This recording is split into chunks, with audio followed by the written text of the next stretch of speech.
Xoş gördük əziz dinləyicilər. Deməli, Medinsk Rusiya prezidentinin köməkçisi Medinskinin Azərbaycana müəyyən mənada təhdidi, Azərbaycanın Krımı və digər işğal edilmiş Ukrayna torpaqlarını tanıması və yaxud da ki, Azərbaycanın Qarabağ məsələsini müəyyən mənada mübahisəli həddə saxlamasından sonra nəhayət Zaxarova, Rusiyanın Xarici İşlər Nazirinin köməkçisi Zaxarovadan da bir bəyanat eşitdik. Bu bəyanat nə ilə bağlı idi?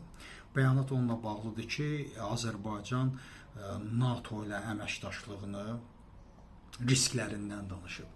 Əvvəla Azərbaycan NATO ilə ciddi bir münasibətləri yoxdur. Azərbaycanın NATO ilə olan münasibətləri Türkiyə ilə olan münasibətlərindəndir. Böyük ehtimalla Rusiya burada bunu qıcıqlandıran Azərbaycanın NATO ilə əməkdaşlığı məsələsində Türkiyə nəzərdə tutur.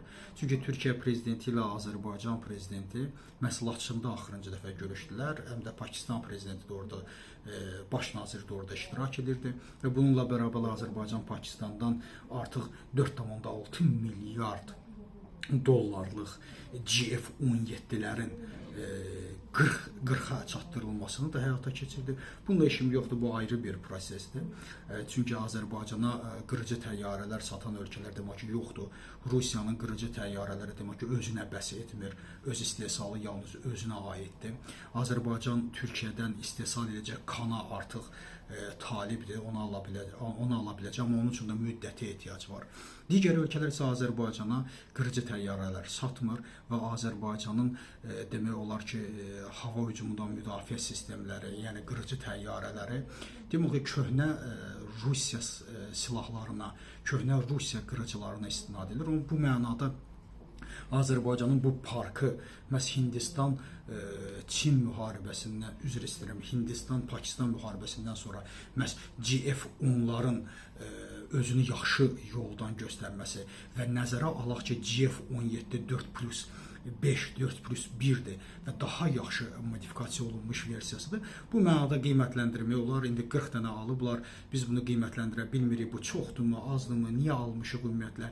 115 milyon dollara biri başa gəlir. İndi artıq bu başqa bir məsələdir. Mən qayıtmaq istəyirəm söhbətimizə ki, bu günləri Rusiyanı narahat eləyən nədir? Narahat eləyən biz, yenə də bizi nəzarətdə saxlamaq istəyir. Yenə də istəyir ki, biz necə deyirlər, Rusiyanın köləsinə çevirilər. Baxın, mən deyirdim ki, bu Rusiya dırnaqarası müttəfiqlik bizi heç nə vəd etmir. Bu mənada Azərbaycanın təhlükəsizliyi məsələsi önəmlidir.